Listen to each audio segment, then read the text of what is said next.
Lors de l'occupation bantoue de l'Afrique centrale, les Bas-Congo occupent le vaste territoire africain, qui va au sud de l'Angola, Congo-Dia-Pangala jusqu'au Gabon, Congo-Dia-Luangu, en passant par le Bandundu, Congo-Dia-Moulaza, et le Congo-Dia-Kati, le Congo central, qui englobe le nord de l'Angola, le Bas-Zaïre, le Kabila, et une partie du Sud-Congo.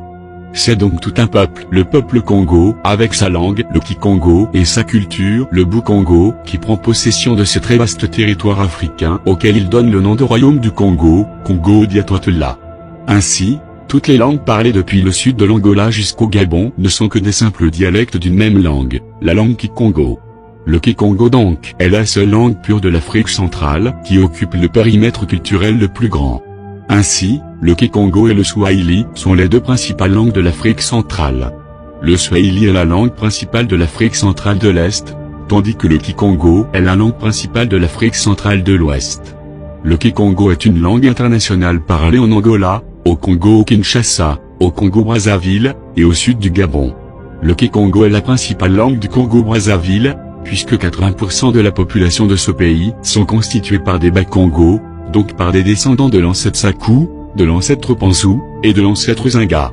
Le Kikongo est la langue nationale du plus puissant royaume de l'Afrique centrale, le très vaste royaume du Congo-Dia-Toitela.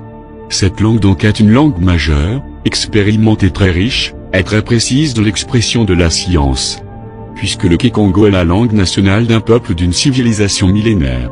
Les Bas-Congo étant un peuple de dieux doté d'une grande spiritualité, leur langue, le Kikongo, possède toute la terminologie nécessaire pour exprimer la spiritualité, le Bou-Congo.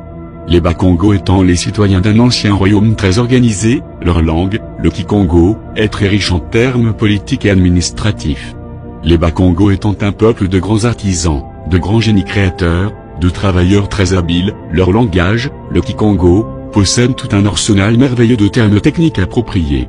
Les Bas-Congo étant un peuple discipliné doté d'une grande politesse, leur langue, le Kikongo, possède des grandes subtilités de langage tout à fait inconnues dans les langues grossières et impolies comme le lingala venu de Mekanza, dans la région de l'Équateur.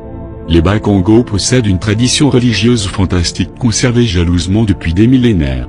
À travers des siècles, Dieu avait constamment enrichi cette tradition Congo, par de nouvelles révélations faites toujours à l'aide de la langue Kikongo, la langue des descendants des fils du ciel, Banyabazulu. La langue Kikongo donc, est un grand trésor pour tous les peuples de l'Afrique centrale et du monde entier.